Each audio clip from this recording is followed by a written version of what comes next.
Hey there, troops. This is Jeff Evely, Ops Sgt-Maj with Veterans for Freedom. I'm back with you now. I have with me once again James Formosa. James is our Ottawa correspondent who joined with us here recently. He also has a master's in philosophy, so we've had him on talking about some TTPs for your freedom fighters out there, especially in the military, especially when it comes to fighting these administrative complaints processes on common logical fallacies and how to identify them and how to debunk, essentially how to respond. So we're really interested to dive into the subject that we have here today. James is one of the members that was recently 5F'd as a result of the COVID policy, and he submitted a grievance before he was released. And as is always the case with the grievance process, you can go ahead and file it, and they will carry through with whatever decision it is that you find to be problematic, and you'll be living with the results of it before anybody even so much as drafts a letter to say that the decision was unfounded to begin with or was wrong to begin with. So he's out now and still waiting for a decision as to whether or not he was aggrieved by the military. So that's kind of the way the system is all set up, and the futility of it all is what really deters people from engaging, as well as this perception that complainants will face repercussions in going to the chain of command with a problem like this or with a complaint like this, and the complainants are very often just dismissed as troublemakers, and worse still, they tend to face a backlash from the chain of command, despite the fact that reprisals are in fact prohibited under QR&O. So with all of that said, yeah, this was a topic that James expressed an interest in, and it's something that's been a hobby horse of mine for a good 15 years since I initially got qualified as a harassment advisor. I was also a qualified assisting member for the grievance process. I was appointed as an assisting officer one time for a administrative review that actually did lead to somebody's release, and that's usually an officer's position. They let me do that even though I was just a warrant, but I have a pretty strong skill set when it comes to these areas. So I'm really interested to hear what James's experience has been like and what he's been hearing from some of his peers perhaps who are still in or recently released. And we're going to do a little bit of analysis here through the lens of the CAF's own policy, and try to give people a little bit of a vector in terms of the direction they need to take their complaints in order to be successful in this process. So we're hoping that we can kind of give people some advice and some tools that they can use in bringing some justice back to the system, because it really is going to take an overwhelming effort, I think, by a lot of people to retake our institutions. So anyway, with that, I think I'll hand this over to James there. And James, why don't you tell us a little bit about what initially piqued your interest in this subject and why it is that you're coming out to talk about this today. Thanks, Jeff. Yes. As you stated there, I'm still at the final stage of my grievance process, and well, I guess you might say thankfully for folks in my position, that was my first and only ever opportunity to actually file a grievance against my chain of command, because up until that point, leading up to the early end of my career, I had no reason to be airing such a grievance.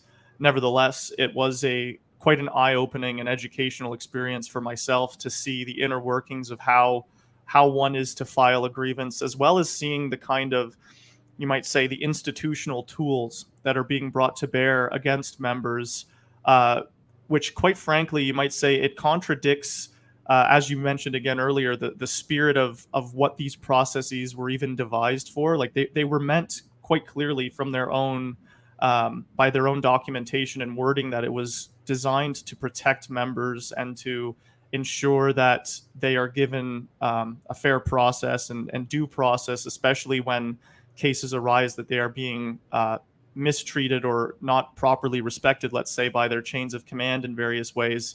However, it becomes a much larger issue, of course, when you might say, for certain particular issues that are now finally coming to the forefront, these issues are ones which involve either entire chains of command where members are locally based. So, for instance, people may be having to deal with a grievance where everyone is involved in their local regiment all the way up to the commanding officer, or as the case may be with certain like countrywide or CDS directives, for instance, like in my case, if you're essentially actually grieving against what in my case is a manifestly unlawful order by my conception of a directive, who are you actually supposed to turn to when the person that you're aggrieved by is the ultimate head of authority for the military, at least within our entire chain of command? And after coming out and speaking at a few public engagements, like the most recent one, I was at the Rally in the Valley for Freedom in Pembroke, Ontario.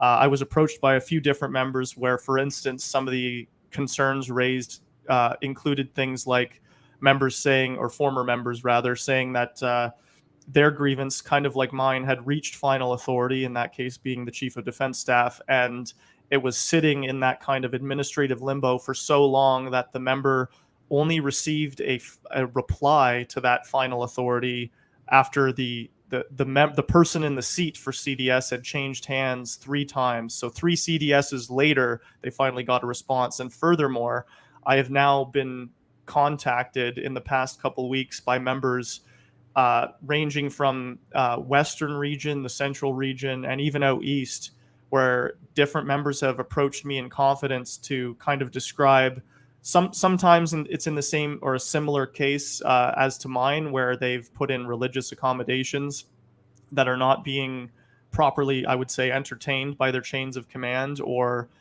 in more concerning cases, it's not just that these grievances aren't being entertained, but rather excuses are being given to slow down or even halt the process altogether.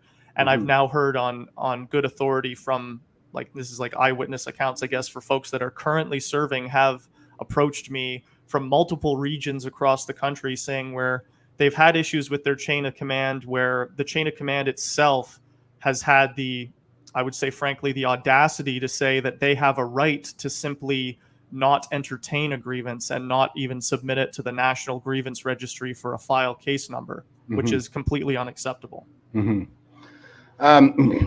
So all grievances have to be registered. It's been that way for a number of years. They're supposed to get a file number that goes with them, and that comes from the CAF Grievance Authority. So even if it were the case that the commanding officer were in a position to administer the grievance locally within the unit, it still has to be registered at the national level. Like, they're tracking every grievance that is submitted. They keep statistics on this stuff to be able to identify institutional issues. A few years ago there, I was one of the many grievances that went to the final authority because of how they were running their PER boards, especially at the unit and formation level, where they were doing the old bun toss, where everybody votes for the most popular guy, and then the most popular guy gets the top score, and the second most popular guy gets the second highest score, and then they're dictating scores to supervisors in direct contravention of the CIF-PAS policy. And that was going on across the board, apparently, because there were so many grievances that made it up there that the Chief of Defense Staff, that would have been Vance at the time, published a letter there in 2015 to all of the Canadian forces that used the exact references right down to the paragraph I used in my own grievance to tell everybody in the chain of command to start doing their jobs and follow the rules. And they never did. I never saw anything change from that. So that is what you're up against there, guys. The institution is incredibly resistant to change. And it is the case that highest rank always wins. The biggest man is always right. The big guy is always right. And it is the rare exception that you find somebody who will go by the book on this. And I think we were chatting a little bit about just the kind of corruption that people are seeing that's accompanying all this, and how they're like trying to dismiss these complaints out of hand and stuff like that. And there doesn't appear to be any grounding in policy for them to be able to exercise such discretion. If anything, the policy is overwhelmingly rigid in terms of how much room they have for judgment calls. But it's been my experience over the course of my 20 years that the corruption is most often for the purpose of covering the ineptitude. So they can't do their jobs, and when somebody points out that they can't do their jobs, then they just attack them. And you get a scapegoat, and the whole chain of command kind of just circles the wagons around the decision makers, the most senior people who can't do their jobs and don't do their jobs, and they blame the guy who's trying to address the problem in the first place. So it's kind of like this witch hunt that takes place, and there's a kind of a perception out there, despite the fact that our own ethics policies, and I'm saying ours in the Canadian Armed Forces, but they even say that simply following orders is not sufficient to satisfy your duties, and we have a duty to follow legal orders, but in practice, it really has been my overwhelming experience that whatever the boss says goes. And they're pretty open about the fact, that even at the level of like formation commander, a general, and stuff like that,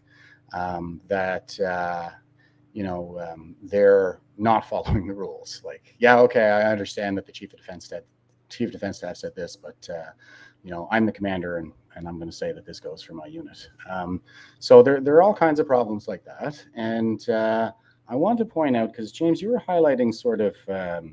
This is a problem that's really unique to this situation with COVID. And just so I can give everybody a good flavor for what it is that we're up against here, here is this is the Defense Administrative Order and Directive for the grievance process. And here in para 820, it says, the right to a fair hearing by an impartial decision maker does not mean that a griever has the right to a judicially or institutionally independent decision maker.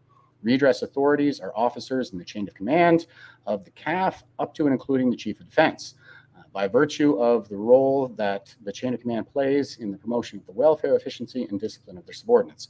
So the only person, the only people that can even receive these complaints or administer these complaints are part of the chain of command. And we have a situation right now where the entire chain of command is following an order from the highest general in the CAF, which is the Chief of Defense Staff, and everybody in the CAF is subordinate to him. So if he's giving an order and you're looking for an independent, impartial decision maker, where are you going to find that in a process that involves only officers of the chain of command in the Canadian Armed Forces? Like, everybody in the chain of command has a conflict of interest, all the way up to and including the Chief of Defense Staff when it comes to administering these grievances. So yeah, I think we were talking about that a little bit there, James. And what I was saying is, if I were in this situation and I were getting ready to submit a grievance, that would be something that I would point out right there in kind of my opening statement. I would express my lack of confidence in the chain of command to administer my complaint properly on account of the conflict of interest that exists up and down the chain of command at the highest levels. So I don't know, are you guys having those kinds of conversations, like with the people that you're hearing from right now, be they still in or having just been released? Is anybody kind of honing in on this particular issue, the conflict of interest, throughout the chain of command there, James? Well, I do believe that it is certainly being recognized as an issue by a lot of these folks, especially the ones that have reached out to me. But I think it is very important that we draw all of their attention to this particular clause that you've just highlighted, because, as you said, I think it is vitally important that ongoing, because a lot of them are still ongoing with this process, that if they haven't already, they should certainly include this as a main line of effort, you might say, in their argument, because the overwhelming consensus I get, and it's not just from folks that are dealing with a similar iteration, you might say, of the problem that I was facing, but it's also it's quite interesting too, the way that you just described beforehand, this issue of members pointing out incompetence or ineptitude in their chain of command. I quite literally was speaking to several different members, and the term witch hunt is exactly what was thrown about there, because they're finding now, even if their issue has nothing in particular to do with my issue, let's say, or this issue of an unlawful, or what I believe to be a manifestly unlawful CDS directive. Nevertheless, if they have had previous run-ins with their chains of command where in the spirit of good faith and in an attempt to actually do what's right and improve their workplace, you might say, they're trying again, and it's kudos to them for how careful and polite and professional in which they try to raise some of these concerns. But by the mere virtue of doing so, and because it's oftentimes, like you said, somebody of a lower rank shedding light on the fact that there are folks above them in their chain of command that are failing in certain vital respects to the duties that they're charged with. Instead, they do end up becoming the scapegoats, and it does seem to lead to this sort of a spiral effect of not knowing where or who to turn to, especially when it comes to the fact that, well, oftentimes the knee-jerk reaction, even from folks like myself, we often want to say, well, if everything's a problem here with the chain of command, just make sure you take it up higher or go up outside of the local area where you are.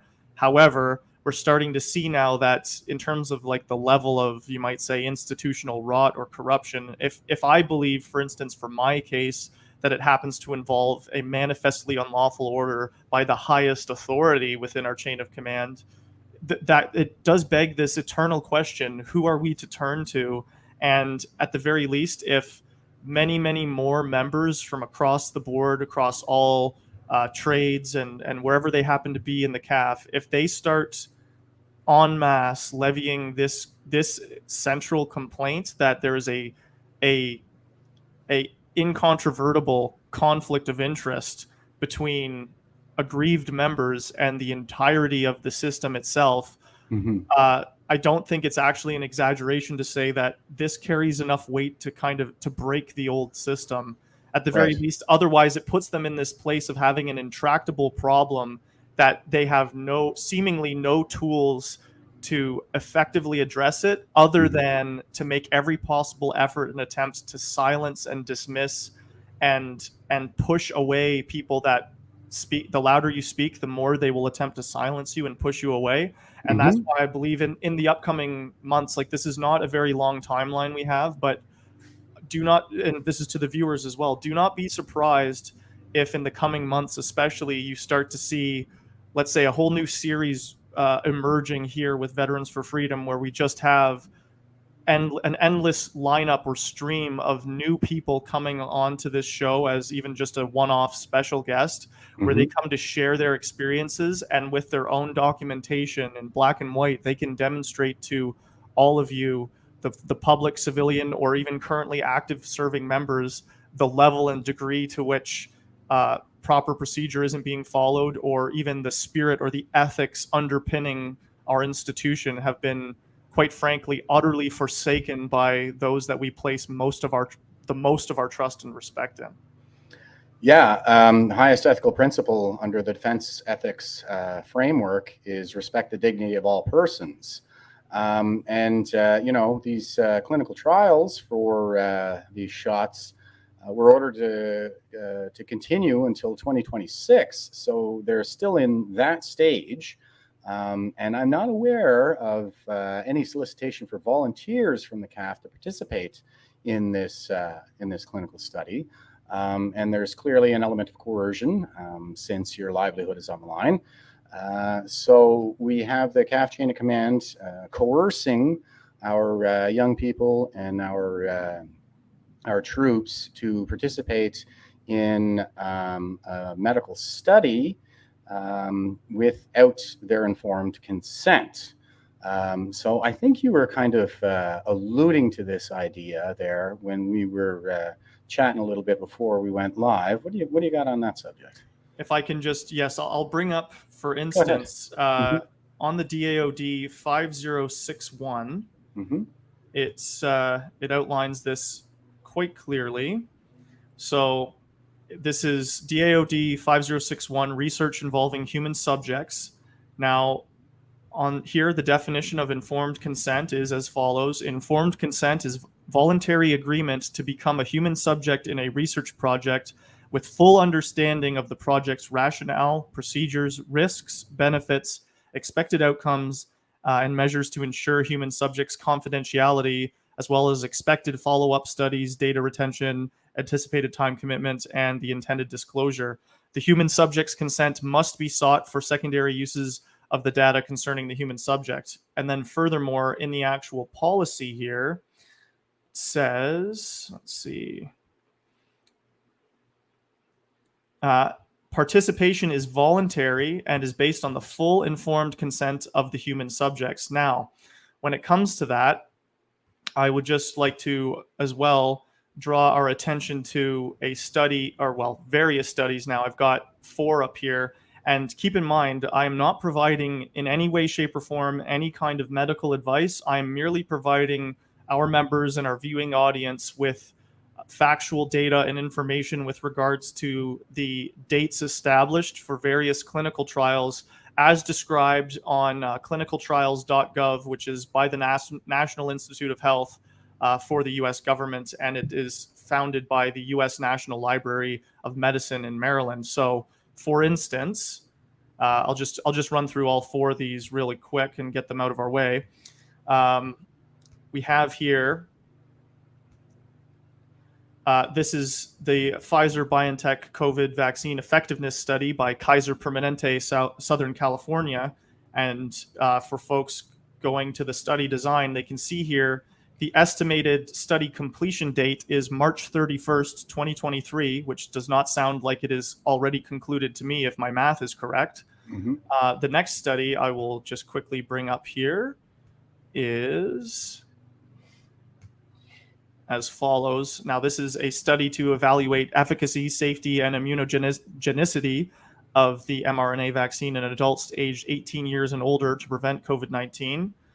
This study is, as well, it is sponsored by Moderna and is collaborated by the Biomedical Advanced Research and Development Authority, as well as the NIAID, the National Institute of Allergy and Infectious Diseases for the U.S. government.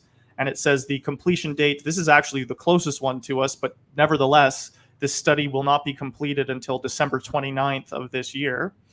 And I just have 2 more real quick. The other study involved here is, this is the phase 1, 2, and 3 study to evaluate the safety, tolerability, and immunogenicity of an RNA vaccine candidate against COVID-19 in healthy children and young adults.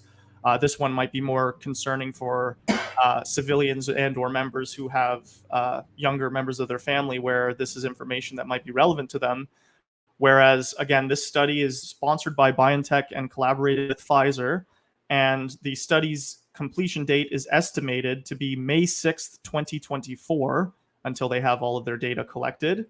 And the final study that I'm going to share with you all here is... Now, this study is a study to describe the safety, tolerability, immunogenicity, and efficacy of RNA vaccine candidates against COVID-19 in healthy individuals, again, sponsored by BioNTech and collaborated with Pfizer. And the study estimated completion date is February 8th, 2024, as you can see there. Once again, for folks listening in right now, if you want to collect this data, I just recommend that you go to clinicaltrials.gov. Again, this is run by the NIH, the National Institute of Health, and it is all the information is collated by the U.S. National Library of Medicine. So again, don't take my word for it.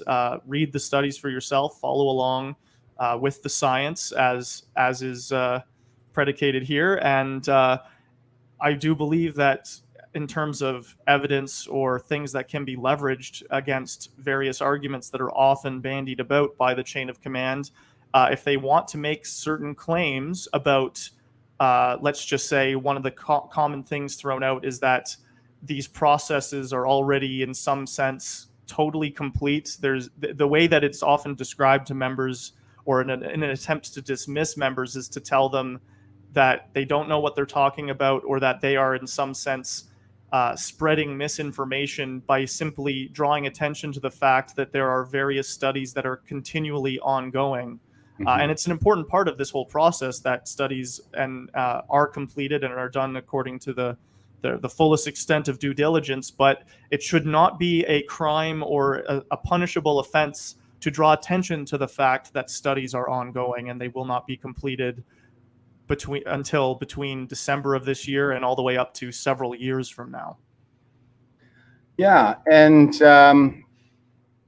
okay, so there's that element of it. There's the we can pull up the references with respect to experimentation on soldiers and whatnot, and this has been a problem throughout the history of the CAF. Back in the day, I believe there was some Agent Orange issues in the Alberta way. I want to say maybe it was Wainwright.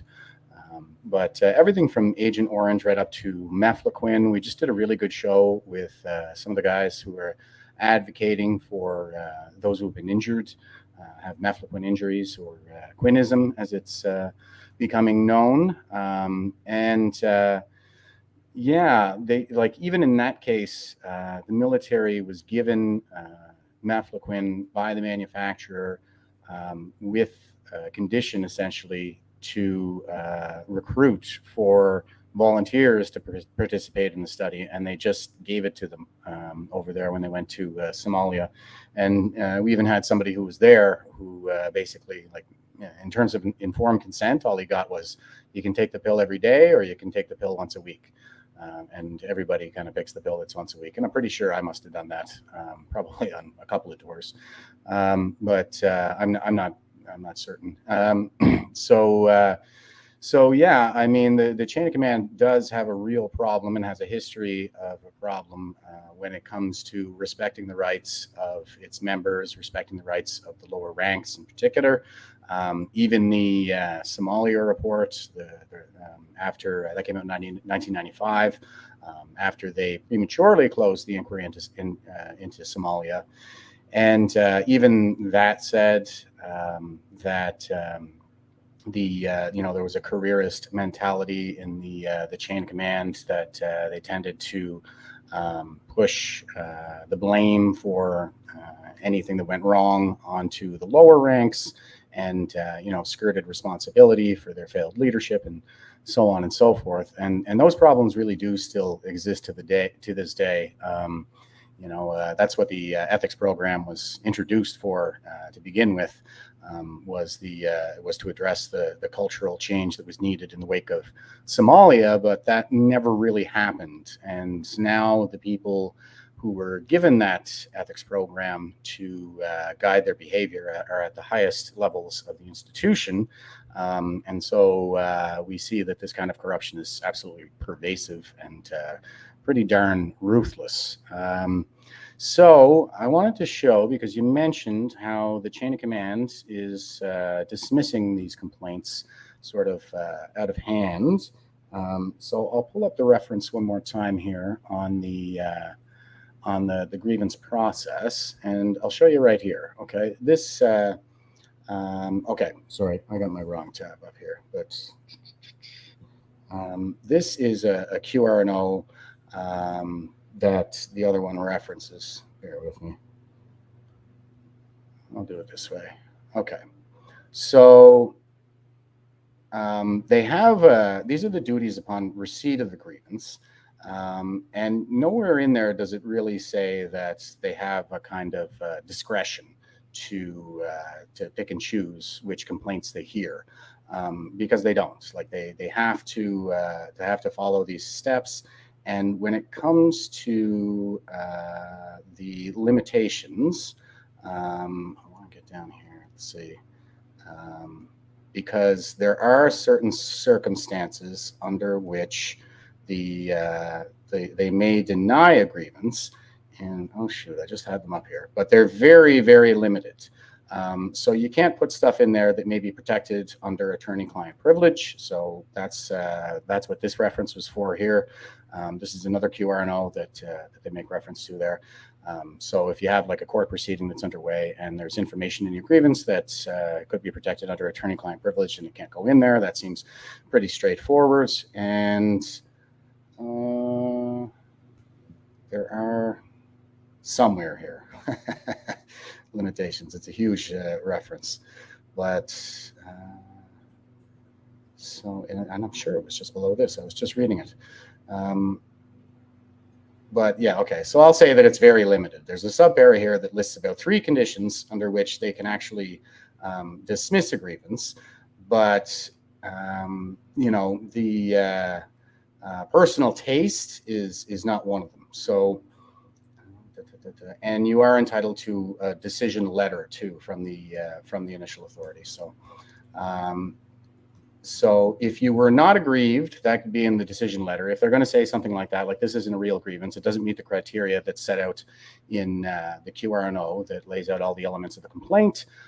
Specifically, you have to say how you were aggrieved and details of the complaint and the redress sought, stuff like that. So if you don't, state the redress sought as in what you're expecting the chain of command to do to make you whole again, then the IA might kick it back to you. It's stuff like that, but it's all very formal stuff, and it's very limited. Okay, they don't really have a lot of room to exercise judgment when it comes to administering these things. You're just supposed to follow the process,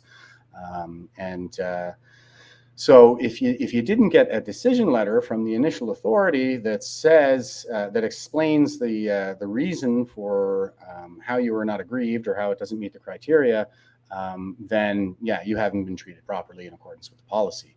And I do imagine that's probably the case. We looked at your grievance there the other day, and we talked about this a little bit, didn't we, James? Yes, and the response in that case from Brigadier General Awalt essentially told me that my argument did not meet the standards for what constitutes a grievance because there was nothing that I was apparently aggrieved by because my religious beliefs don't exist or matter. Okay, this is not a charitable. It's a very biased representation on my part of what he said, but essentially, though, like the whole way in my case that they attempt to dismiss my arguments out of hand was actually just to directly violate other established policy and procedure in the forces. So for my part, the main reason why my religious beliefs are not something that even, like the way they try to say it is, this is not a belief that can even enter into the process of trying to accommodate for it because your religious belief has not been tied to any corporate religious authority. Right. Where in my case for DAOD 5516, which is the governing policy with respect to members' religious beliefs, it says right in there, and bear with me, folks, I'll just bring this up again real quick. But so if you're going to tell me, like in my case as a member, that the reason why my religious beliefs in a certain sense don't count or they cannot be even entertained in the grievance process is because they are not part of a corporate religious authority. Well, in this is DAOD 5516 for religious and spiritual accommodation, and it tells the whole chain of command from the lowliest private up to the CDS how to make a decision on a request. And in the considerations, it says right here, the belief or practice of a person does not have to be a fundamental tenet or article of faith, nor does it have to be required by any official religious dogma or conform with the position of any religious official or spiritual leader, which makes it doubly damning, you might say, in my case, because I very clearly and I might say a very, very articulated fashion explained through this process, through my grievance process, how my beliefs were in fact fundamental tenets and articles of my personal faith. And although I didn't provide a specific human religious or spiritual leader that also agrees with me, I don't have to, according to our own policy. And the thing that I contended, and I still can make this contention to this day, that even if I did provide another human being in a position of what they might say is religious or spiritual authority, what would prevent the institution itself from saying, well, we just don't happen to recognize the authority of that particular person because it's inconvenient for us right now? Yeah. I want to throw to a comment really quick here. This guy actually came in pretty early, and this is a very a common piece of advice that I hear thrown around. It says, I don't think the CAF gives a damn about complaints or members' rights. Waste of time trying to fight them without a lawyer. First part, I agree. Second part, I don't. So the CAF doesn't give a damn about anybody's rights. I agree. But it's not a waste of time trying to fight them without a lawyer. If anything, I was actually an assisting member where I got to see what the lawyer was contributing, and I was like, yeah, we're going to have to do this over again. And that's what the reality is, you're not going to get an actual lawyer to help you with your grievance. You're probably going to get a paralegal or something like that. You have to pay for that stuff. On the other hand, you can get an assisting member, but all that really is somebody sergeant or above who spent an afternoon on the computer clicking through the slideshow. Members really are kind of on their own. And that's whether you're talking about an assisting member or whether you're talking about a griever. I've been both, and it was entirely incumbent upon me to kind of do all my own research and figure out how to fight the whites on my own. I've had assisting members that were pretty good, but at the same time probably learned more through the process than I did. So it's a very kind of person-driven process. And lawyers tend to be, good and bad, hit and miss, that kind of thing too. So before you waste your money, I would suggest you just kind of dive into the policy as we're doing here. Maybe seek some advice, but advice should always come with references, right? And there's no shortage of people out there, senior NCOs and officers, that'll just kind of go around repeating things that they've heard without any idea whether they have any basis in policy or reality, for that matter. I'm going to go back and kind of correct myself here, because I really fumbled that one share that I gave last. So here it is under duties of a redress authority, not a grievable matter. So if you're dealing with something where they actually have the power to kind of kick it back to you and say that this isn't a grievable matter, so kind of go away or try again, something like that.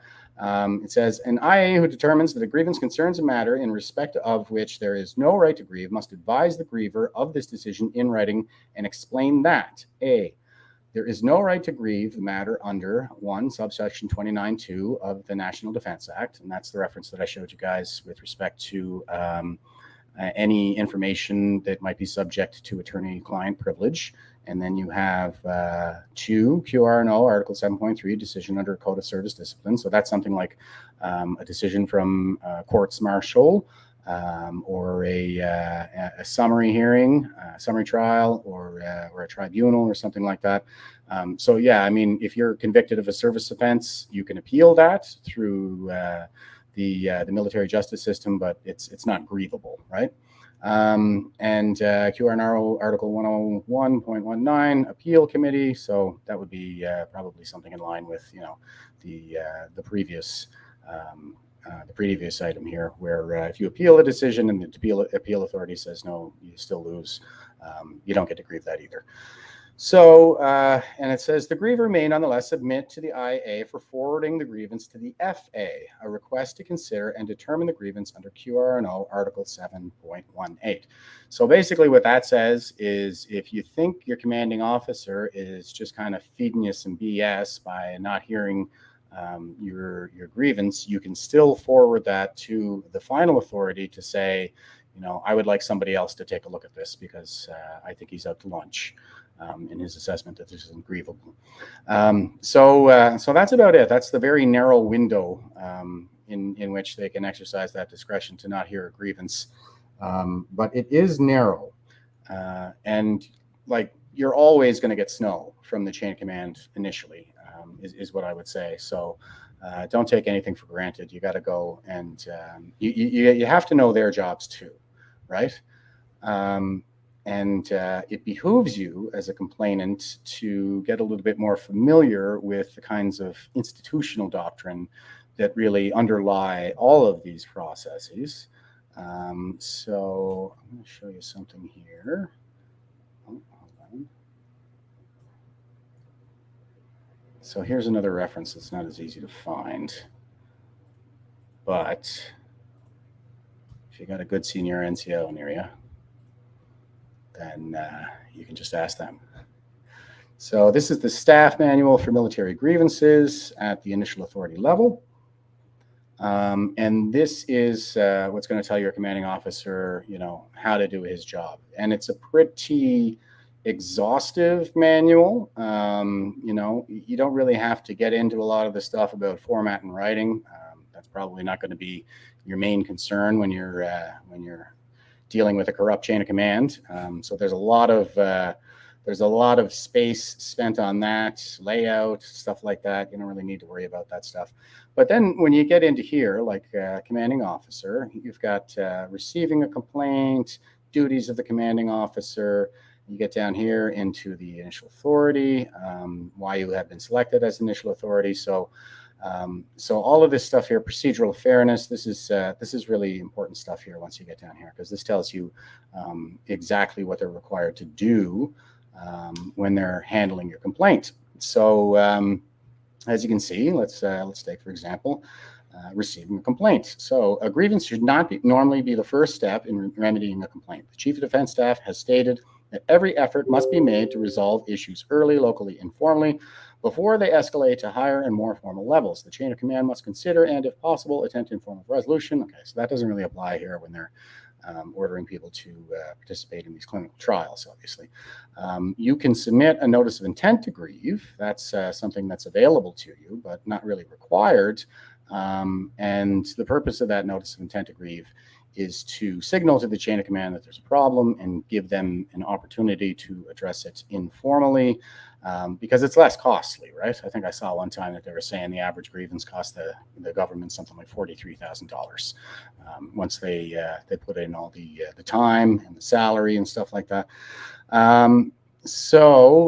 Duties of the commanding officer upon receipt of a grievance. When a grievance is received, a CO must ensure that it is in writing, is signed by the griever, and is submitted to the griever's CO. So you mentioned that somebody's adj kicked it back to them, didn't you? Would that be like a captain or a major? Or something like that. And this is something that's happened it's not just one isolated case that I've heard this. I've heard several different cases where whoever's involved simply seems to believe that they have the right to just pass up on something that, quite frankly, it just looks like it's going to be very inconvenient for them, usually because it goes hand in hand with that fact that should this grievance actually go up higher or be brought to light in a broader sense, that it will expose more amounts of people and higher up in their own chain of command for their own failure and due diligence. And like you've mentioned before, besides the people that are like the folks, let's say in Ottawa, that where their main office or their main mandate, let's say, is to process or deal with these kinds of issues. Besides them, for everyone else that's ever involved in a grievance, our members need to keep in mind that this is, and this is not really a big revelation to them, but this is a nuisance to your chain of command in the sense that we all know that they've got all kinds of other things to do with the mandate of their job and their duties and responsibilities. So from their perspective, this is just, as they might say, like in my 5F release, it's an administrative burden that is now placed upon them. So they don't really want to actually have to deal with it. Now, but to our benefit, and to oftentimes when the complaints are, generally speaking, around this realm of general incompetence or a lack of due process or care, this is a great opportunity for those folks that are being affected by it, because essentially, since you don't, while on the one hand, it may seem daunting that you don't have as many authoritative figures to turn to, on the other hand, it should come as like a great relief to know that you're actually dealing with folks, regardless of how much higher up in rank they may be, who really have no idea what they're talking about. And due to their own incompetence and laziness, frankly, they don't know their own policies that they're trying to use against you or dismiss out of hand. And if you take it upon yourself to become a subject matter expert or reach out to other folks, even if they're a bit higher in your chain of command, but we're getting back to the real, again, like the spirit of the ethos and the forces, and finding out like man to man and man to woman and all the people, on a personal level, like, their character, their integrity, that they actually care about servicing the needs of their people and stewardship for their soldiers. If you reach out to those people and you find those people that as well are subject matter experts, leverage their experience and their knowledge of policies just like this, as Jeff has mentioned, and essentially your job will become in your various complaints or grievance processes to educate the chain of command as to what their job is and how they're failing it.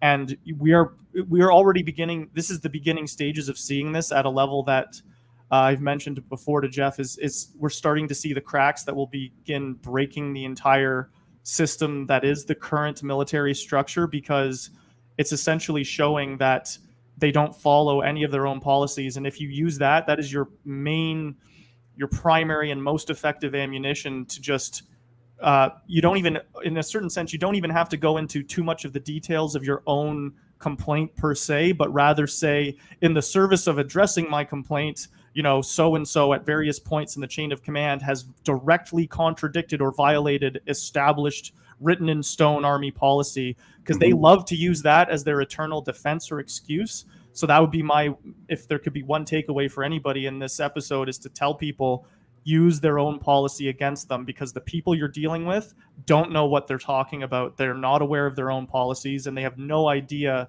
to the overwhelming degree that they're contradicting our own rules to try to get rid of you. Yeah, you're preaching for my gospel there. Yeah, you can't really rely on anybody. Like you can't take anybody's word that they're doing things, on the up and up. And I'm not even saying that in the sense that they're deliberately being malfeasant. It's just like James said, a lot of the time it's sort of intellectual laziness. And it kind of comes along. I'm just going to say this from my experience, my own observations, but I think it does kind of come along with, a kind of, I guess, a life with relatively little adversity. And there are a lot of people who end up at the very top who, they just kind of come from good families, and their parents are married, and maybe they were both service members themselves. And, they went off to RMC and became an officer, and they've never really known anything but the broader military community. And never really spend time at the lower ranks where the ramifications of bad decision making are probably felt the hardest. So there tends to be a real lack of appreciation for the impact of bad decision making on the most vulnerable among us at the highest levels of the institution. So, and I think that might be resulting from, after the Somalia affair, they said all the officers have to have degrees and stuff like that. And there was this fixation on higher education. And, it's kind of like the Weinsteins are always saying there, Brett and Heather. There's a real, like in academia, they have the same problem. Where they're just a bunch of bookworms and they don't do field work anymore. So everything is highly theoretical and none of it is practical, So there's a real lack of kind of practical experience and appreciation for nuance, at the highest levels. But I digress on the cultural point. I'll go back to the reference here. And what we're saying is that the commanding officer, upon receipt of a grievance, when a grievance is received, the commanding officer must ensure that it is in writing, is signed by the griever, and is submitted to the griever's CO. So you mentioned it was the AJ, I think, and I brought that up because for those of you who are unaware, we're talking about the adjutant there, which is basically the admin officer, at a unit, and he doesn't have any authority in this process. That's not listed anywhere in this manual or in the policy. He's kind of like, he's not the chief of staff, but he's kind of like the secretary or something to the CO, and he's going to advise them on policy and stuff like that. But he doesn't have any actual authority anywhere. So it's amazing to me that he would even kick it back to begin with. I mean, who does he think he is? The CO? And if I were a CO, then I would probably be asking him that question. So I'll point that out. It goes to your CO. You're under no obligation to submit it to your supervisor or anybody else in the chain of command but the CO. And I have done that. I can remember in my fifth or sixth, it was my 6th year of service, my first grievance, everybody up to my major was implicated, and I went directly to the lieutenant colonel's office across the street and put it right in his inbox, as is my right. And then that lieutenant colonel crossed out his position from the addressee line and put the major who defrauded me of my leave to make his records look nice and pretty for his superior. He put him in charge of the grievance and administering it. So yeah, that went really well. Thanks, guys. So yeah, I mean, they don't know their jobs and they don't care to learn. And back to what I have on my screen here. If any one of these conditions has not been met, the CO must return the grievance to the member who will ensure it is corrected. So what they're doing here in the first couple of lines is they're just sort of listing all the conditions that the grievance, the document itself, has to meet under the QRNO that governs this policy or this process, and they're just lifting them there. So if you don't sign it, then the commanding officer is going to send it back to you for correction. Going back to the document, clarification with respect to the meaning of in writing, signed, and corrected grievance are as follows. A grievance is considered to be in writing when it is handwritten, when it is typed and printed, or when it is emailed via DWAN. So that's a very common misconception out there. They'll try to kick it back to you and say, oh yeah, it's got to be like a memo and it's got to be like this and blah blah blah.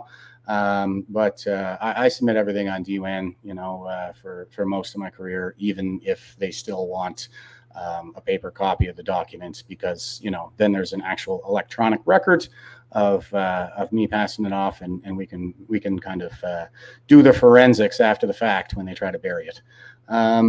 So B, a grievance is considered to be signed when the griever has signed a handwritten or printed document or has sent an email via DWAN again. And now even the electronic signatures are better than they were once upon a time and stuff. So they're being accepted a hell of a lot more widely too, in light of COVID, despite the fact that I probably spent the last 10 years of my career saying, why do we have all these paper documents, guys? And they'd say, oh, it's the lawyers. And then all of a sudden the lawyers changed their mind when they found out they could telecommute, and everything's being transferred over into soft copies now.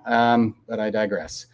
And it says, note that the date on the amended grievance must be the same as that of the original grievance. So that's, that's just for tracking and stuff like that. But the reason I'm showing you this is so you don't just get snowed and blown off by the chain of command. It really, I think it's essential, like if you're going to engage in one of these processes, to kind of do your homework and know what to expect when they're coming back to you. And that's what's going to arm you to the teeth and set you up for success here, is if you already know their jobs. So with that, I think James, I was going to hand that back to you, brother. And okay, so what you have the studies and everything covered there, but what else have you been, you hear anything else coming out of the folks that are engaging in this process right now? We've got responsibilities covered, like they can't just refuse to hear the grievance. It has to go to your commanding officer. It's not somebody else in the chain of command. But what kind of other barriers are you aware of that the chain of command might be throwing up right now with respect to this particular widespread aggrievement? Another common tactic that I've seen from a few different sources also includes, and it's part and parcel, I guess we might say, for the ideological possession, we may say, is taking place in all of our institutions, not just the military, but there's an awful lot of like the shotgun method approach of throwing out many non sequiturs that do not appropriately or in any meaningfully way relate to the actual issue at hand or the argument being presented. I mean, to a certain degree, that's something that I experienced even in my own case, where there's been, and this has been the case that's also has run through a lot of what's been reported back to me, especially in religious accommodation requests, where there is zero, or what we might say at the level of ignorance, less than zero direct engagement with any of the actual arguments being put forward by members. And this is, to a certain sense, it's almost like where you make this careful balance between, is this incompetence or is it malice? And due to the pernicious nature of it and the dismissive attitude, we might say that this is actually meant to, in a very real sense, be psychologically injurious upon the members. It's meant to wear down your resilience and your fighting spirit, if you will, to fight against a system that does not care for you in the meaningful ways that we are all like we like, especially as officers. Like, I know I was duty bound to offer stewardship to my members and to have their best interests at heart.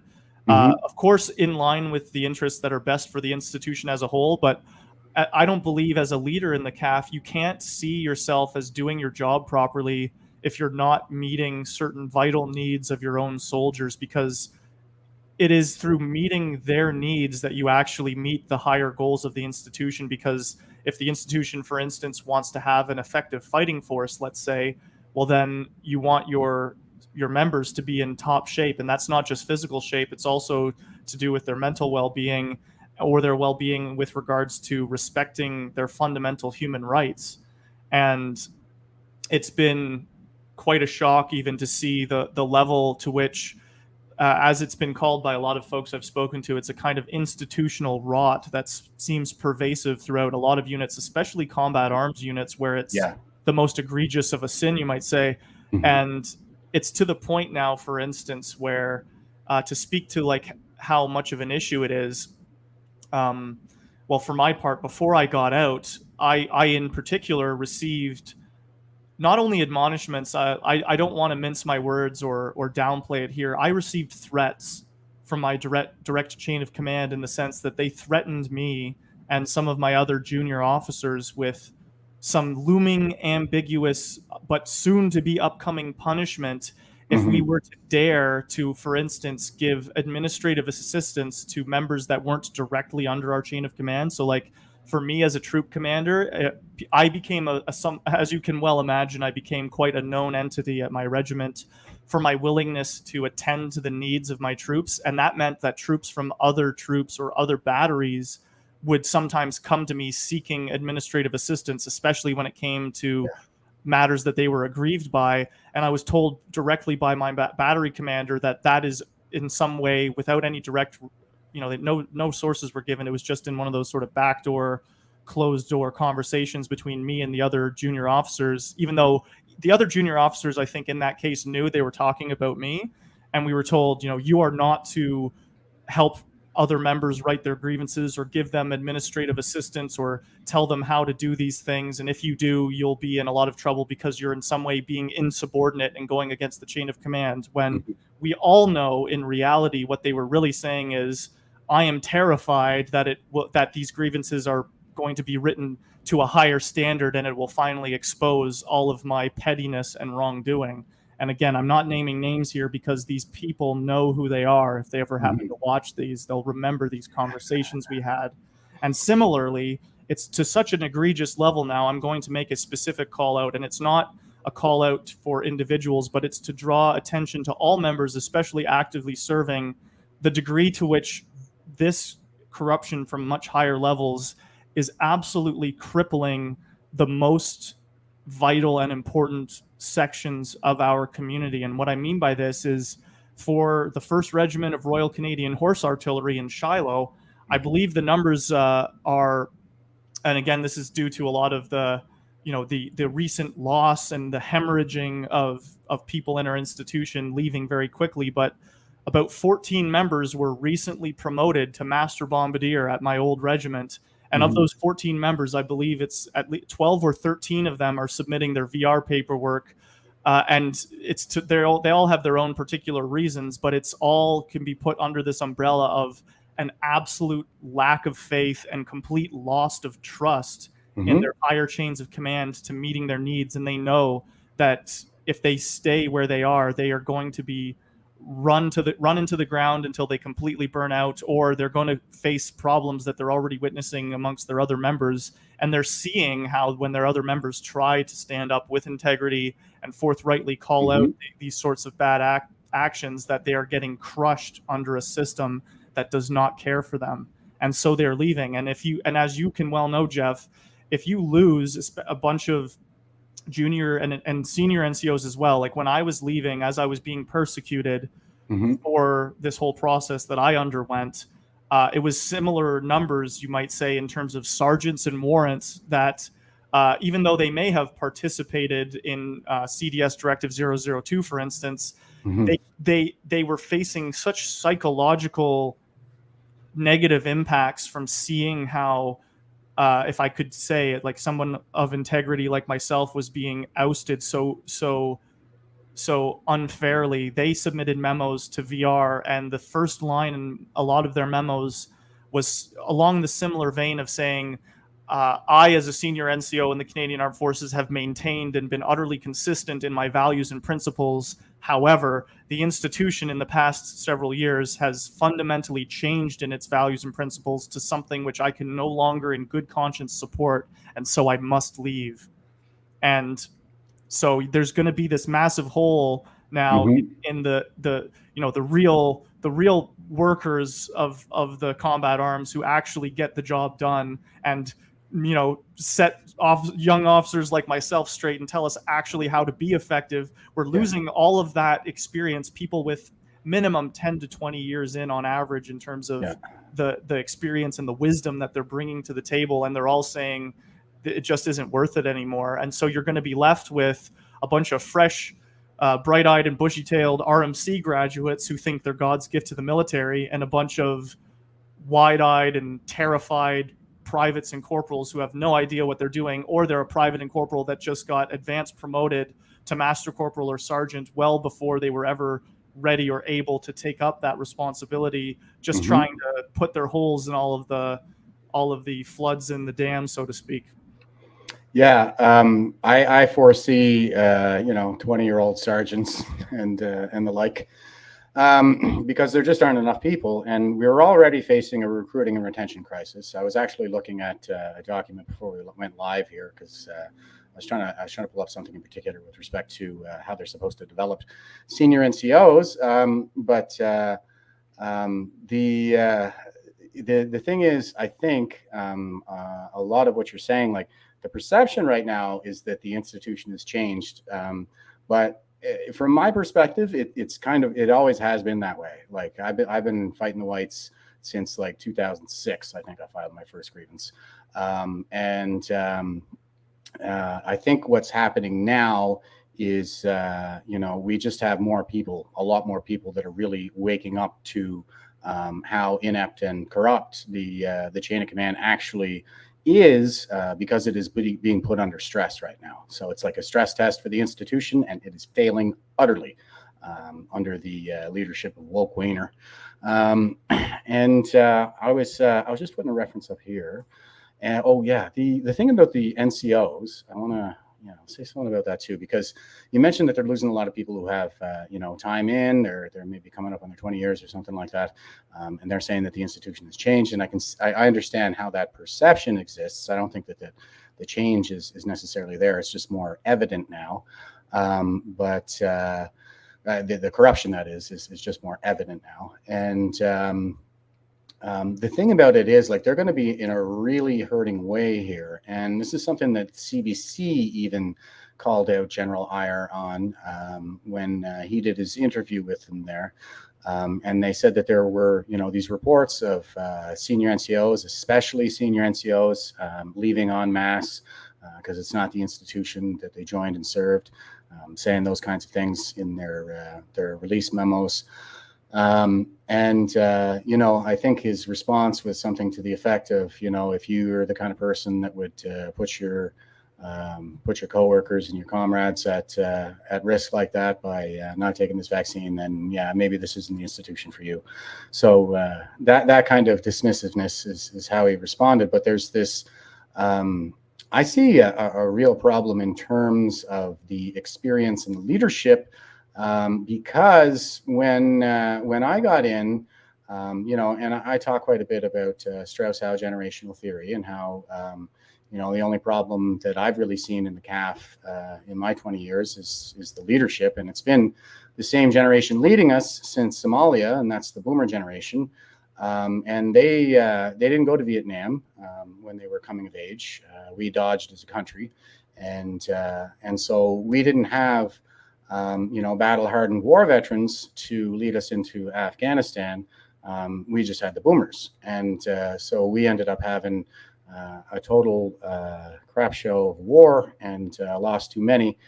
for that reason, but we learned a lot of lessons. And, Gen X basically had to teach ourselves IED disarmament and things like that. And there was a whole skill set that was developed there. The institutional leaders at this time, though, they never had that experience. And so they lack an appreciation for just how valuable that kind of skills development really is. And they've basically dismissed it and went back to, oh, no, World War II, it's all about building bridges in Europe and stuff.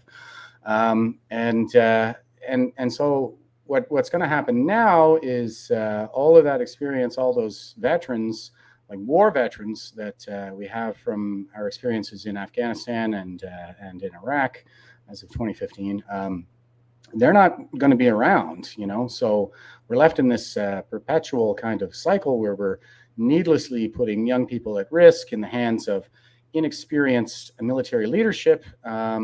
It's our young people that are really paying the price for it.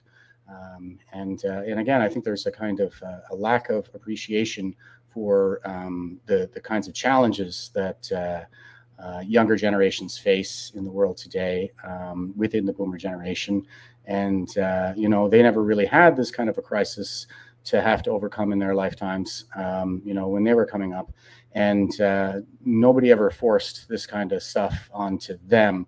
And so I can't help but think that it's being forced in a way where there's a kind of naivety with respect to human suffering due to the lack of adversity within that generation. So here's a reference. And again, we're going to be stuck with, like, they already raised the retirement age just so they could hang on to the boomers. Like, this has been the problem the whole time. The keenest people, they don't stay because, as I saw in my first year of service, like, they're totally inept and they're totally corrupt. And I was like, Jesus, what the hell happened here? And the fact of the matter is that the good ones don't stay. Unless they get their girlfriend pregnant. The ones that went to war and the people who joined in the early 2000s while Afghanistan was on, because they wanted to get a little piece of that legacy and give some poor child in a country that they had no personal interest in the chance that they had grown up here in Canada. Those people are all gone. They went to war, they got broken, they were met with callousness from the chain of command that had no experience with the kinds of widespread psychological issues that you're going to have with people coming back from combat situations and from the operational stress of being in a war zone. And I saw a lot of people that I knew were suffering just get treated like disciplinary issues, and they didn't last more than 5 years because they just kept rotating the same young people in over and over and over and over again. While the boomers were on their medical chits that kept them from doing their PT tests right up until they were up for a promotion. And, then they come off the chits and do the test and go back on the chit. So that's kind of what's been happening is, the good ones leave or they stay for the war. And once they've had a little bit of a taste of what the institution really has in store for them, they run away screaming. And even the ones that didn't, even the ones that were luckier and stayed longer, at this moment right now, they're all pulling the pin, and all of the experienced war veterans and the best leaders are all being cut out of the institution, and all that's going to be left are the people who created these problems to begin with, because nobody wants to work with them. So I'm going to give you another share screen here, and this is back to that IA staff manual again. I think I got a little bit down a rabbit hole or a rant there, guys, so pardon me if that was a little bit too much for a side thread.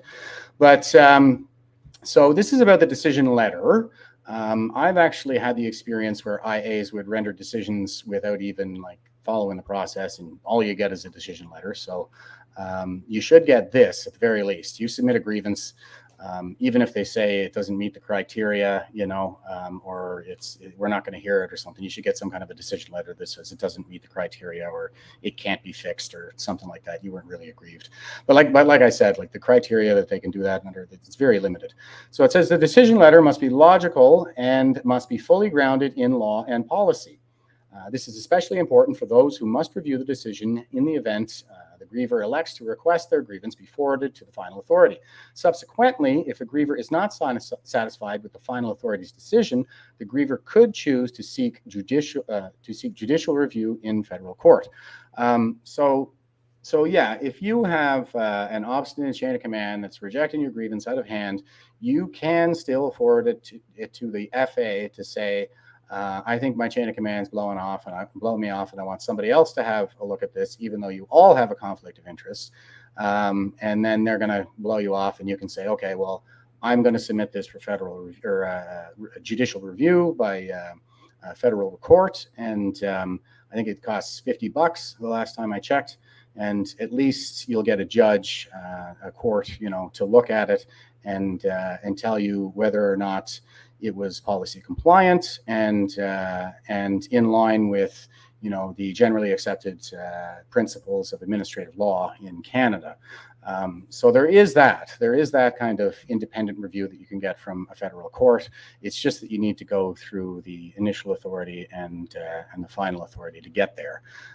I'm sorry to say, but there are no quick solutions to this crisis. That's for sure. In other words, I eagerly await my opportunity to submit my grievance for judicial review sometime in the 2030s when it gets back to me. Exactly. And there is kind of that attitude, or at least I perceive that attitude from the highest level, where it's kind of like, well, we're just going to go ahead and do it anyway. And yeah, go ahead, file a grievance. And even when they're doing it and it's like, it's obviously wrong, there are never going to be any repercussions for it. And the people who are making these decisions know that. At most, somebody might come back to them and say, just for future reference, this kind of behavior is abusive towards your subordinates. So, and nothing is ever going to really come of it. But the point there on the decision being logical is a good one. And I think we discussed that about your grievance there too, didn't we, James? Right. Were you satisfied that the decision maker gave you the reasons for the decision that were logical? In no way, shape, or form. And I think the very next part of that same sentence there is that it also has to be conforming to policy. And my main response to them was, where do you get off with your illogical argument that also happens to directly contradict the policy? Yeah. So I am very interested to see how this also, it's not even from the CDS truly that their analysis is going to come, because I got that email now several weeks ago, well, at the beginning of August, where they said my grievance was going to whatever this independent civilian review committee is to go over everything from the beginning.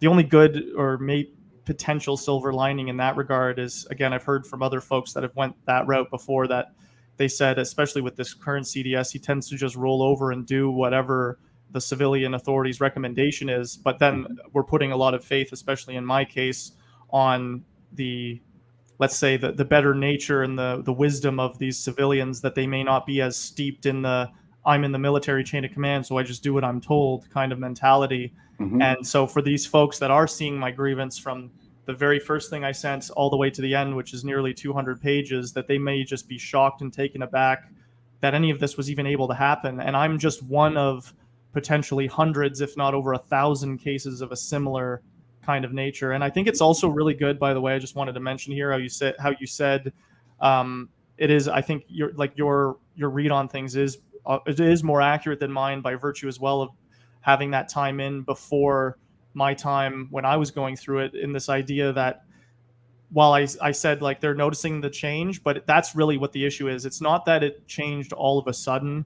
It's rather that this has been an ongoing steady decline, if you will. It's like they're already, maybe it wasn't as bad previously, but this is a testament to the reason why it's become so apparent in our institution. And now we're seeing it, of course, in other places like the government, academia, the media, and all of those sorts of things. It's the events of the last couple of years have been a true catalyst that's really forced it into the forefront of a lot of folks' perceptions, especially when they become persecuted as a necessary consequence of it, and they're realizing, and it's also part and parcel as well too, when you say the only way I would say it's changed perhaps from your time to mine is just that the CAF as an institution has in a very real way become emboldened by quite simply, they're seeing the way the government is just getting away with it in a lot of regards to a lot of things in the current time, in the current political climate.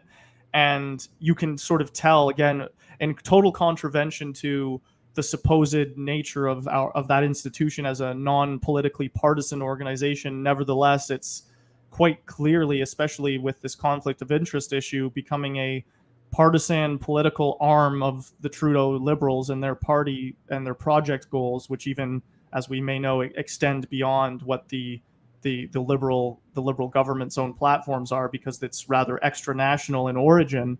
Nevertheless, when they see the abilities and the moves that are being made, especially in the political sphere, where they can dismiss any kind of criticism out of hand or provide, verbal word salad and non-responses to questions, it should come as no surprise to the folks, those of us that are still serving, that that kind of callous dismissiveness, even though it already did exist to quite a degree, it's become ramped up. They've dialed it up to 11 in the past couple of years. And it's through this ultimate self-destructive hubris that I think will ultimately be their downfall. Because like you mentioned before, it's getting to a point where it's becoming utterly unsustainable, and we're only just now, unfortunately, beginning to see the consequences that this will reap throughout the institution. But it's not going to actually take very much time for it to bear its rotten fruit, and we will see within, I would argue, no later than the next year or two at the longest, where even to our perceptions at this current date and time, whatever the institution will be by that point will be utterly unrecognizable to us. Yeah, 100%. And I like that you point out that Woke Wayner is just going to fold to whatever political pressure is applied, especially when he's dealing with the civilians. And, I say, I don't say it, but in their own doctrine, on leadership, there's leading people and there's leading institutions. And that's kind of the problem right now, is the leaders across the board, across all our institutions, are corrupt at this moment in our history. And, I'm always talking about Strauss-Howe generational theory and the fourth turning, and the way that you were kind of talking about how the corruption has been there, but it's really been ramped up. It's a bit of an interesting case study, I think, if you look at the military, because we had the Somalia affair in 1993, and in Strauss-Howe generational theory, a crisis era always starts with a catalyst. So basically, it's like the boomer generation enters peak institutional power, and that's marked with a minor crisis that's a catalyst. So we got that in 2008, which was the financial collapse. But because in the military, we have a lower retirement age and a higher rate of attrition, we went into a crisis era early, as in the boomer generation reached peak institutional power earlier, like around 93. And then what did we get? We got a Somalia affair.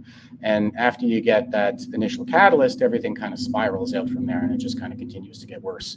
But what happened was, after the Somalia affair, the government said, okay, the military can't be trusted. They need babysitters. So we're going to put a bunch of civilians where military commanders were previously, so at the highest levels. And somehow that's going to affect the cultural change needed, because at the time they blamed the military. They said it was military culture, when really it was just boomer culture. And it was a Gen Xer, Kyle Brown, who gave us the photos and blew the whistle on Somalia. So yeah, it goes into that crisis era, and then they put the civilians in the commander's position. So that kind of slowed the collapse, I think. And we also have a civilian DND, which is in the background. So it doesn't really just stop with the CDS. We still have institutional leaders that are within DND that are, well above 55, 60, which is, the compulsory retirement ages for the CAF. So it's been a slower death than the rest of the institutions that entered the crisis era in 2008. What happened is they had the DND civilianized, and then we had a war, so recruiting was up, and things kind of got serious for a little while there. I'm not sure how many of us had to get blown up in the Iltis Jeep before they finally ponied up the dough to give us the equipment that we needed to be as safe as we could be over there. So it's been a slower kind of crisis over a more prolonged period of time, but now we're in a situation where there are no silent generators left in the Department of National Defense. So everybody everywhere at the highest levels are boomer generation. And we have ourselves like a full-blown crisis that has the potential to collapse the institution and more broadly our civilization, because that's what a fourth turning is. So I just wanted to throw that in there because I know like it kind of appears that there's been a change, but really it's the same people. It's just that they've moved up. Okay, and that comes with attrition and age. So I want to kind of shift gears here now because we've been focused on the CAF grievance process, and all of the comments are that it's it's futile, and a lot of the time it is, but you still have that judicial review option available to you at the end. So you might be waiting a long time, but somebody might finally make a good decision at some point in this process, and there will be some independence. And I'm glad to hear that they actually do have something set up outside the chain of command to receive some of these complaints as well. But if they're just going to kick it back by the edge, then if the edge is just going to kick it back to you, then what does that matter? Okay, so there are other complaints processes out there that might be applicable to your situation too. And one of these is the harassment policy. Okay, harassment prevention and resolution. I went out looking for the harassment prevention resolution instruction, and I'm not sure, did I find it? But I think I pulled it. No, it's not available. I think it's just on the Defense Network. But, this is another one of these processes that actually is grounded in a federal law. Okay, it's the Canadian Human Rights Act. And so the CAF is beholden to that. And they had a lot of problems with harassment, while the boomers were left unsupervised. So we have all these processes now to kind of make sure that people are treated fairly. And I just want to show you, let's see. Okay, so the following 6 criteria as set out in the definition of harassment, section 2 of this DAD must be met for harassment to have occurred. So there's a widespread perception out there that harassment is just hurt feelings, and if your feelings get hurt, you submit a harassment complaint, and then you'll get an apology. But that's not how it works at all. Harassment it's when all of these 6 criteria have been met. It's improper conduct by an individual. An individual knew or ought reasonably to have known that the conduct would cause offense or harm. If the harassment does not relate to a prohibited ground of discrimination under the Canadian Human Rights Act, the conduct must have been directed at the complainant. The conduct must have been offensive to the complainant. The conduct may consist of a series of incidents or one severe incident which has a lasting impact on the complainant. And the conduct must have occurred in the workplace. And the workplace, I'll just get into a little bit about this because this is sort of the high level. This is the first thing that you look up. But when you go on your harassment advisor course, you'll learn a little bit more about the Canadian Human Rights Act and what all of this stuff means, because this is legalese, so like improper conduct and whether you ought reasonably to have known. These are references to principles in law, like a reasonable person test, that are pretty well founded in law. It's basically kind of a judgment call that you need to make when there's no process left available to you. So you follow the process as far as it can possibly get you, and then you got that little narrow room in there to make a decision, to exercise judgment. And, the reasonable person test, well, I'm not going to look up the definition because it's gobbledygook. It is something that is grounded in law. Okay. They're not just kind of making this up. And they have obligations, as you can see. So, but I'm going to skip over all that stuff. And I just want to look at the definitions. So harassment, that's the definition that we just went over with the 6 criteria. Now, abuse of authority. I think this could apply in a lot of these situations. So abuse of authority may mean taking advantage of a position of authority to exploit, compromise, or mistreat others, the improper use of power or authority to endanger a person's job or threaten a person's economic livelihood, or to interfere or influence the career of an individual, intimidation, threats, blackmail, and coercion. Abuse of power may include behavior such as shouting, belittling a person's work, favoritism, disfavoritism, unjustifiably withholding information that a person needs to perform their work, and asking subordinates to take on personal errands. However, if an individual has authority over another individual in a situation by virtue of law, military rank, civilian classification, or appointment, the proper exercise of authority is not harassment. This includes the proper exercise of authority related to the provision of advice, the assignment of work, counseling, performance appraisal, discipline, and other supervisory and leadership functions. Okay, so I know it's as clear as mud as always, but they're just like, you can kind of overlook this stuff. May include such behavior as shouting, belittling a person. Okay, so we're not really saying that the chain of command is shouting at people for submitting grievances here, but I think that a lot of this could probably apply because they are engaged in coercive measures. It does influence the career of you, and it does endanger or threaten a person's economic livelihood. So they're doing all of that stuff in order to compromise or mistreat others. So I think that very well could apply. And if you wanted to take that route, then it wouldn't be under the framework of the grievance policy. It would be under this framework. It would be under harassment prevention and resolution. And it's got a bit of a stink on it, like it sounds like kind of a bitch move if you're going to submit a harassment complaint. I know, but these are pretty exceptional circumstances. And I'll say I submitted a harassment complaint one time in my career because the guy was just a total, I won't even say it. But yeah, he used his authority to really just, throw me under the bus. And so anyway, I submitted my complaint, and of course I got no satisfaction out of it other than I got to put everything in writing and he had to answer for it. So, yeah, so I think that this could apply. And there's also, they make reference to, this idea that it could be, when they're talking about the 5 criteria here, the 6 criteria, it could be something that is one major incident that has a lasting effect on an individual. So it meets that criteria. And it talks about it doesn't have to be a prohibited grounds for discrimination under the Canadian Human Rights Act either. It can just kind of be demeaning. So yeah, they put a little bit of hedging in there when they talk about the proper exercise of authority, blah, blah, blah. So if you're a supervisor and you're saying, you go up one side of the guy and down the other, and you're saying, your boots, your blousing, your pants, your shirt, your shave, your haircut, the whole thing, it's all garbage, and it's you got to sort all that out. You can pretty much fly into them when you're doing that, but you can't add you're ugly, something like that.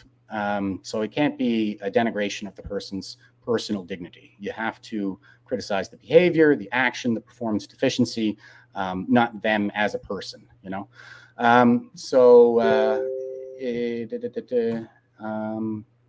So that's all they're saying there. But I wanted to look at the human rights. Okay, so they have human rights complaints in the Canadian Armed Forces, and you can submit those as well to the Human Rights Commission.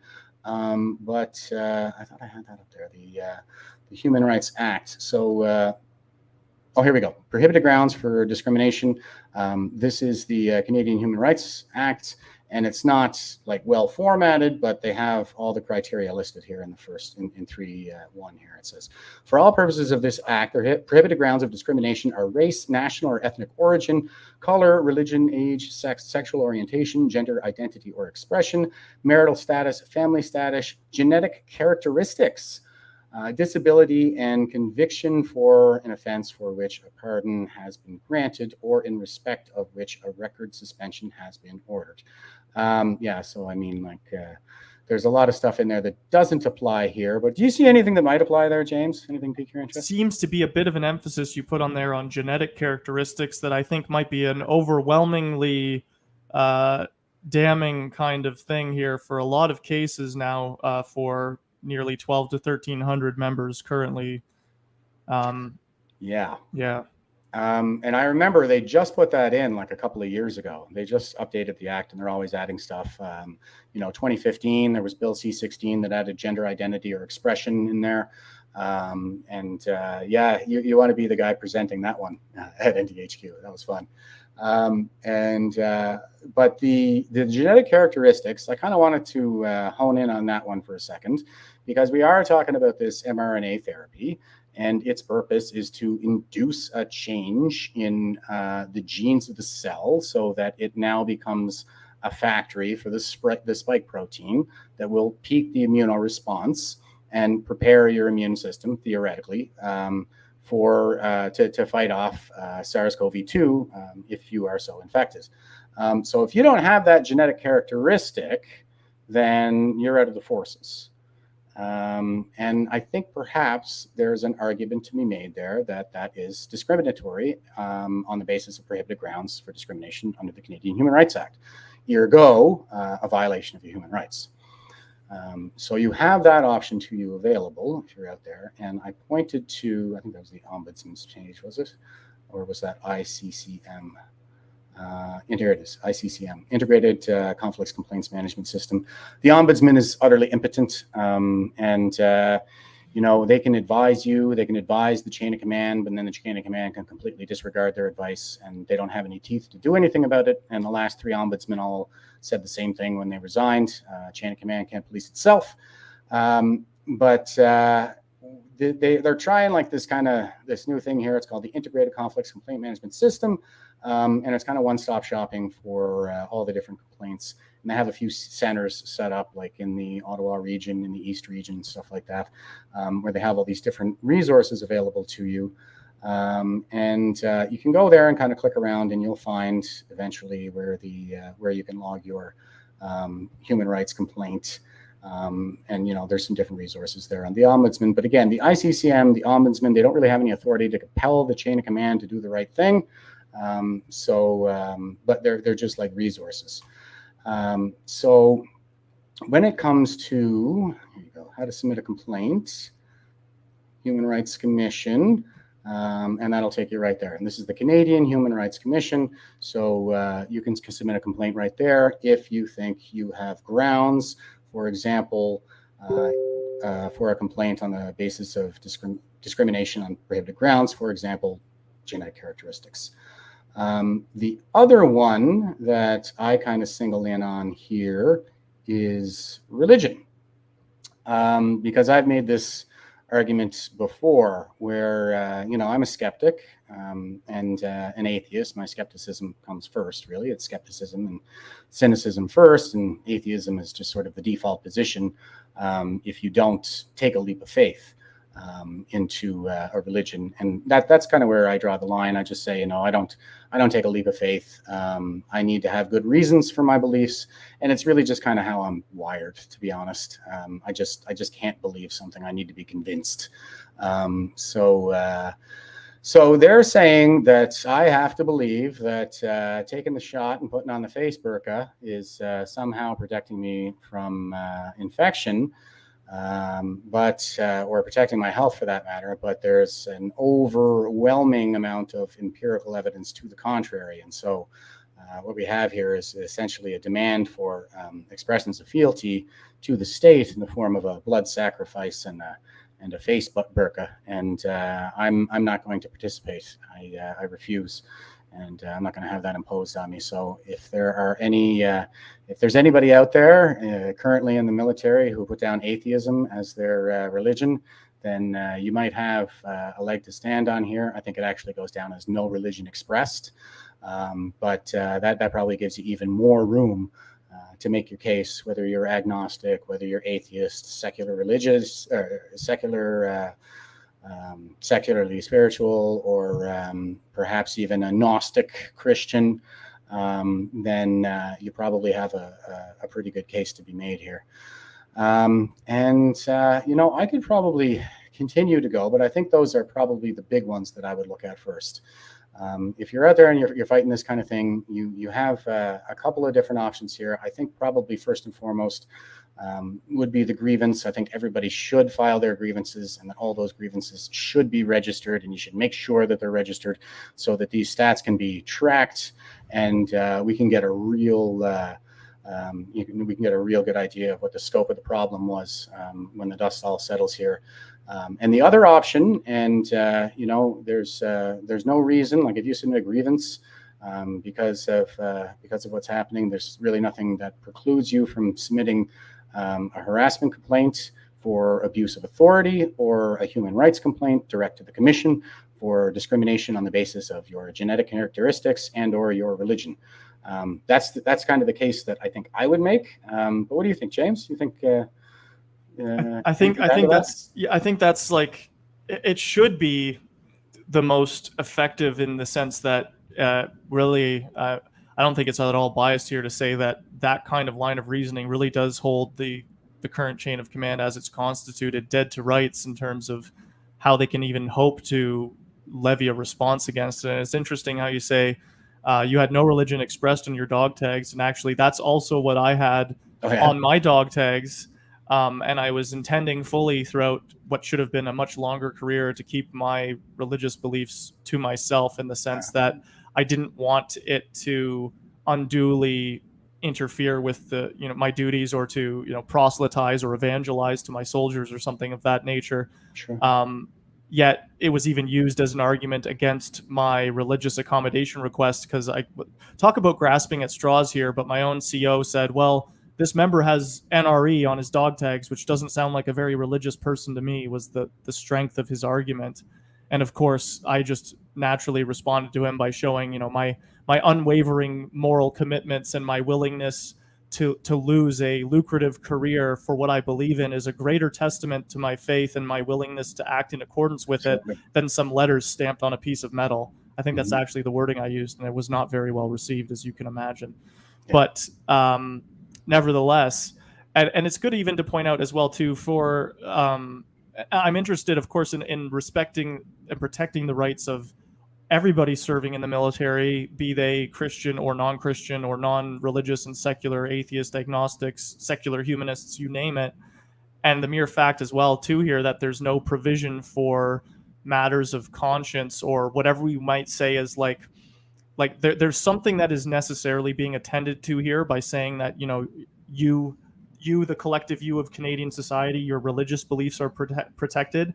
That should similarly protect folks who maybe, if they just say, I have no religious belief, or I have nothing that might conform to these traditional conceptions, because you're still missing out again on that fullness or the fulsome nature of human experience, or respecting the dignity of folks wherever they happen to be on this spectrum, because there is as many different, you might say, viewpoints or standards of belief and faith or lack thereof as there are individual people, because no two people are going to ever be 100% one-to-one the same on these big life important questions. So it should be something that, regardless of anybody's background or where they personally fit into that picture, they should be able to stand on these grounds, especially under the Canadian Human Rights Act, to defend themselves.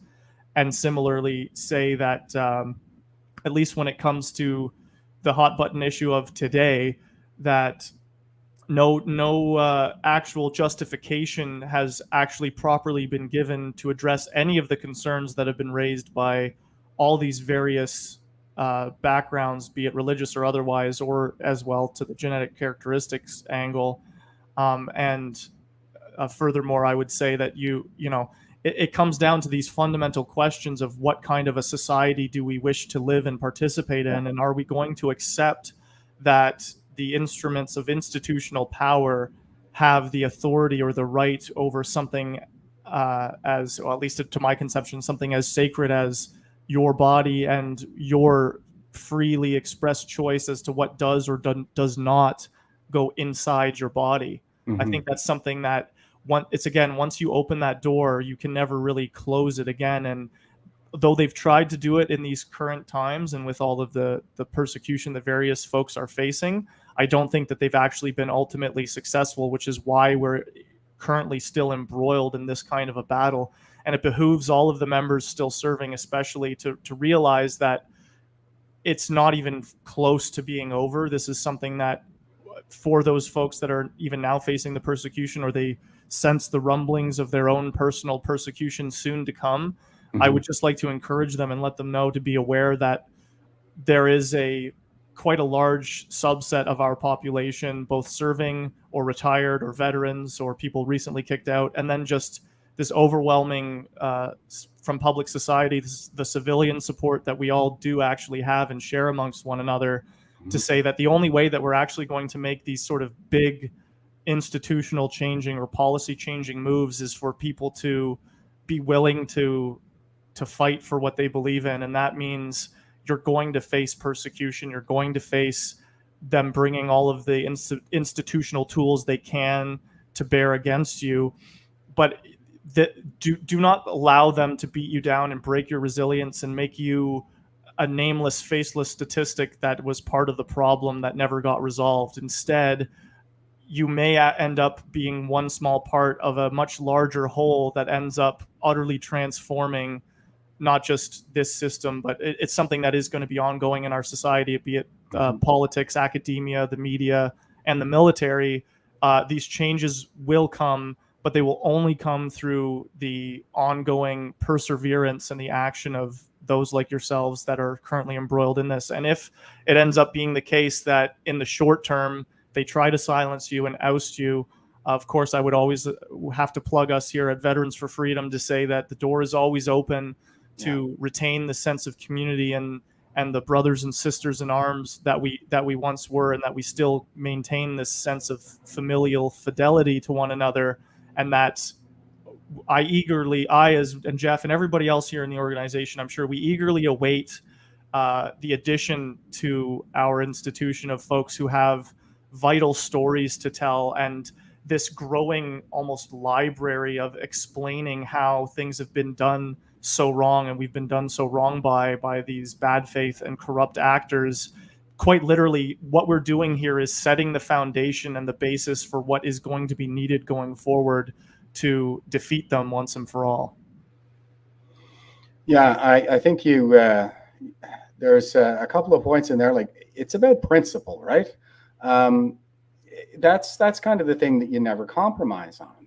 And that's what it's coming down to right now. And I think what you're going to find, and everything I've read and understand in terms of mental health, especially in the Canadian Armed Forces, seems to support this. But when you're coerced into doing something that is against your deeply held principles, that causes a moral injury.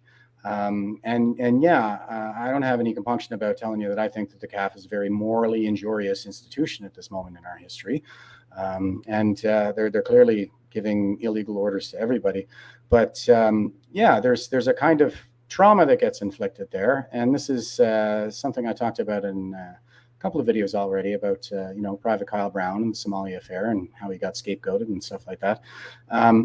And people end up with like some pretty serious mental health issues following this kind of thing. There's a real betrayal that is felt in these kinds of situations.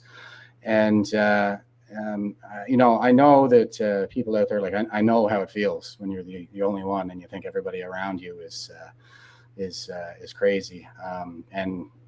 You feel like you're the crazy person because everybody else is saying the same thing. But man, oh man, you just got to hold on to that empirical reality and keep going back to the books, back to the evidence, and saying, no, I say it. It's right here. I'm reading the policy right now, and stick to your guns. It can be a pretty lonely experience to have to go through, but you're not alone. There are a hell of a lot of us out there who've actually been through the same process multiple times, and a lot of us have found our way to Veterans for Freedom now. So who knows? Maybe at some point, 5 or 10 years from now, we'll have Veterans for Freedom back in there to stand up a functional military at some point. From the ashes, yes. Yeah, from the ashes, exactly. We're all really passionate about veterans issues. That should go without saying. And I think that what's happening in the CAF right now, especially to our young people who really are kind of all the best Canadians alive, the ones who accept unlimited liability on behalf of all of us and put on that Canadian Armed Forces uniform, they're some of all the best people alive. And, to see them treated like this now, and to know what it's like to have to go through that process. Never on the scale of this, I'll give you that. But I think we all we know what that's like, and so if you're ever looking for a sympathetic ear, then you know where to find us. But with that, James, I think we filled up enough time for our folks here today. Give them a lot to chew on, and hopefully a couple of good references they can use if they're out there fighting the good fight. So thanks again, brother, for coming on and providing us with really enlightening conversation, and we'll do it again soon. Thanks again for having me, Jeff. All right, take care. And to all you troops out there, stay frosty and stay safe.